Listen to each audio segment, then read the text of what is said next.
Senhor presidente, colegas, vereadores, meu amigo da imprensa, duas pessoas nas galerias, né, nos honram muito com suas presenças.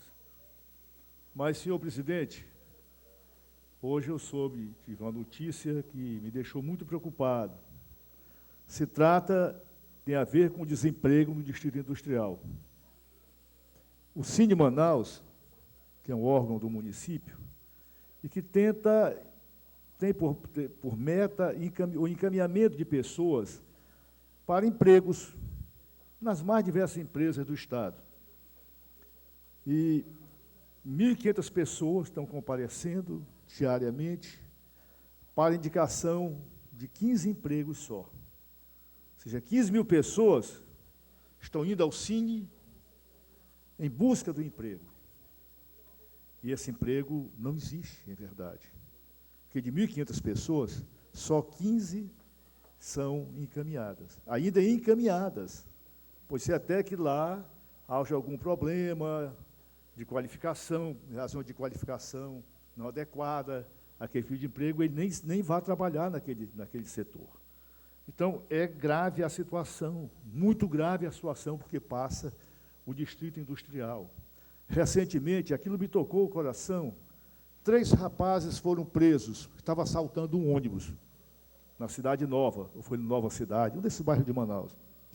E a polícia, quando chegou, um deles disse, olha, nós não temos ficha suja na polícia, nós estamos desempregados e desesperados, nós temos família para criar. A Constituição brasileira, ela diz que não é crime, nas leis brasileiras, não é crime roubar para comer.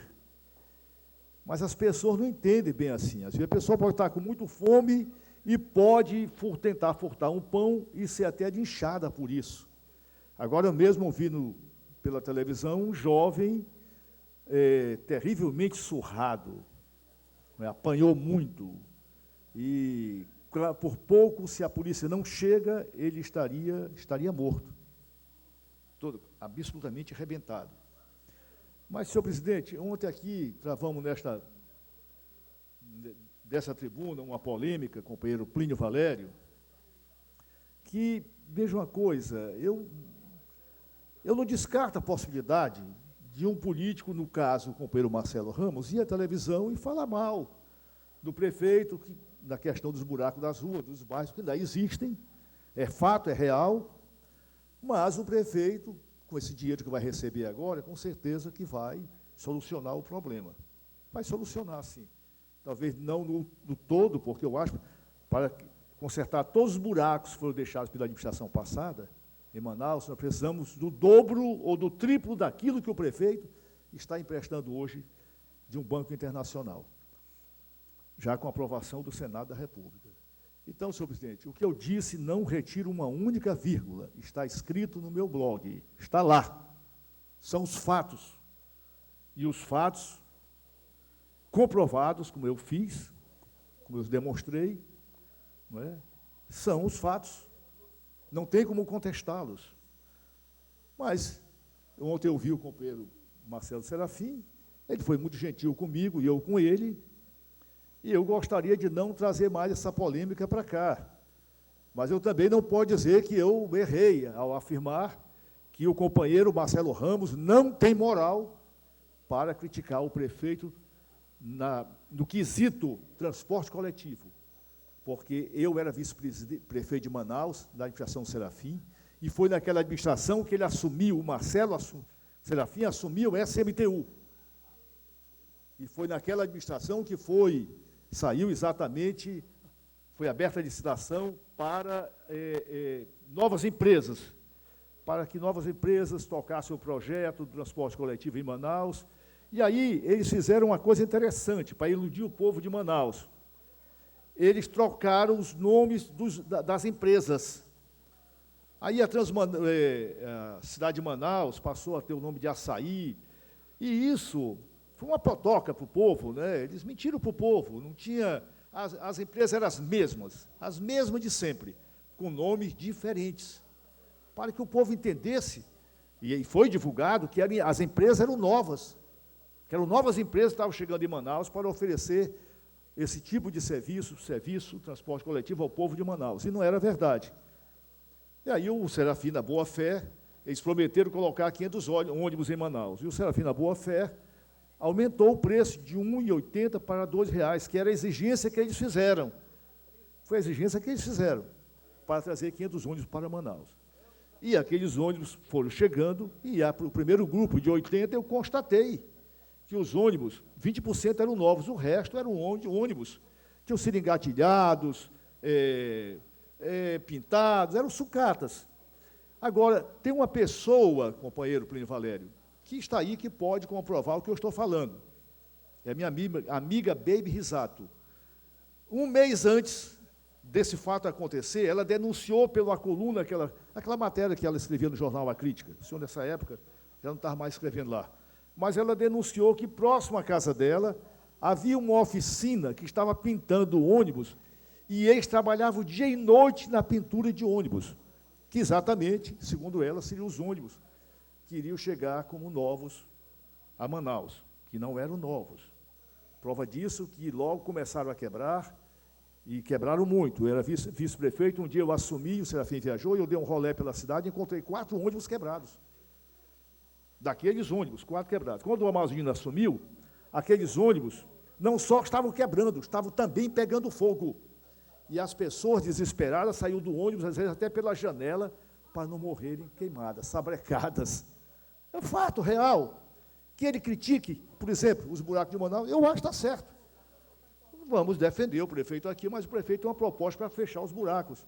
Agora, na questão, quesito, transporte coletivo, ele não tem nenhuma moral para tratar nesse assunto, para criticar ninguém.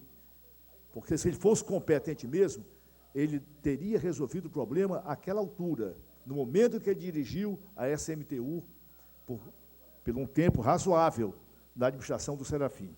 E não resolveu nada, pelo contrário, o transporte coletivo desceu mais ainda a ribanceira. E eu não vi nenhuma solução dada por ele. Então eu encerro por aqui, senhor presidente. Só a polêmica, só quero dizer que ele pode criticar sobre qualquer coisa da administração atual. Ele tem esse direito, mas lhe falece condição moral, e aí ele age como um cara de pau, tentando mostrar que o transporte coletivo está falido, como ele tem mostrado, tem apresentado nos programas políticos que ele faz na televisão. Senhor presidente, um fato que atingiu a toda a nação brasileira, porque o que ocorre em Brasília reflete aqui também na nossa tábua, na nossa região, que nós somos parte do Brasil.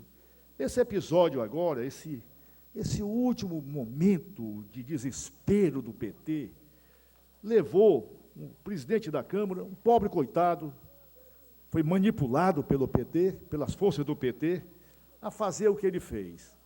Aliás, foi uma coisa tão grotesca, tão ridícula, que um garoto, o senhor que é advogado, um menino de 2º ano de Direito, teria condições de ir à Justiça, ao Supremo Tribunal. Basta abrir a Constituição para ver o que ele fez, foi absolutamente ilegal. O menino não precisa ser um jurista, não, nem o senhor que é um jurista, nem o Gilmar, eu que sou advogado. Não, um garoto de 2º ano de Direito iria ao Supremo e resolveria o problema. Nem à toa que o ministro Gilmar Mendes, e ontem houve aquela... confundi o Gilmar Mendes com o meu amigo Gilmar da nossa casa. O Gilmar Mendes que fez uma brincadeira, né? República, como foi disse, Tabajara, né? Virou, ou seja, uma república transformar o Brasil, o PT quer transformar o Brasil numa república banana. Aquela republiqueta da América do Sul, não é? Tem um presidente por dia, às vezes um presidente por mês, e vai e volta, não há nenhuma seriedade, é exemplo da Venezuela que está, não é? Que seguiu aqui a orientação também do Lula, eles se orientaram no projeto chamado, um grande projeto, que foi, grande projeto não, infame projeto, que foi o Fórum de São Paulo, que era, a meta deles era a comunização da América Latina. E deu errado, virou uma tragédia as ideias oriundas daquele fórum, o chamado Fórum de São Paulo. O primeiro Fórum de São Paulo participou Fidel Castro, o Chaves, da Venezuela, o Lula, o presidente do Equador, o presidente, na época, da Argentina, e eles tomaram aquela atitude da comunização da América do Sul. E deu errado. Está aí a Venezuela caindo em pedaços. Se não é o Macri assumir agora a Argentina, também ela iria estar indo à bancarrota. E graças a Deus que no Brasil o povo se levantou, a sociedade se organizou, o Poder Judiciário se conscientizou, enfim, as forças políticas se uniram e evitamos uma tragédia que estava nos aproximando da Venezuela. É verdade ou é mentira isso? Ninguém pode dizer que é mentira. Está aí o desemprego. 12 milhões de seres humanos neste país fora dos seus empregos. Perderam seus postos de trabalho. Nunca isso na história do Brasil, pelo que me consta, aconteceu. Em 2 anos de atividade da atual presidente Dilma, 12 milhões de pessoas perderam seus empregos. Aliás, quem deve estar muito chateado com essa história do presidente interino da Câmara, Valdir Maranhão, quem deve estar muito chateado é o Tiririca, porque foi desbancado do palhaço número 1 da Câmara. Ele deve estar muito magoado, não é? Puxa vida, eu pensei que eu era o palhaço número 1 e não sou mais. O palhaço número 1 é esse idiota que hoje é presidente da Câmara. Está todo mundo rindo, a cidade, o país inteiro está fazendo piadas, está rindo, não é? Da patuscada promovida por esse indivíduo, né? Foi horrível isso. Viramos, de repente, República Banana, e isso ninguém iria aceitar jamais, companheiro Valdemir José, jamais, jamais, companheiro Bibiano. Infelizmente, a companheira Rose não está presente, que são 3 pessoas muito decentes, que eu gosto nesta casa, e eu tenho certeza que, se dependesse de vocês, essa palhaçada não teria acontecido, porque ela humilhou o Brasil lá fora, no mundo internacional, que as críticas também são as mais engraçadas possível, né? A começar pelos ministros supremos, estão todos rebelados, todos revoltados, e essa não teria nem condições de chegar ao Supremo. E fez bem ele hoje. Ele teve um momento de lucidez, com medo de ser expulso do PP, do partido dele, ele deu meia volta lá, entendeu? E já colocou-se em efeito. Se ele tivesse poder para fazer o que ele fez, ele também teria poderes para anular aquela derrota do Brasil de 7-1 para a Alemanha. Não é mesmo? Infelizmente, ele não tem poderes para tal.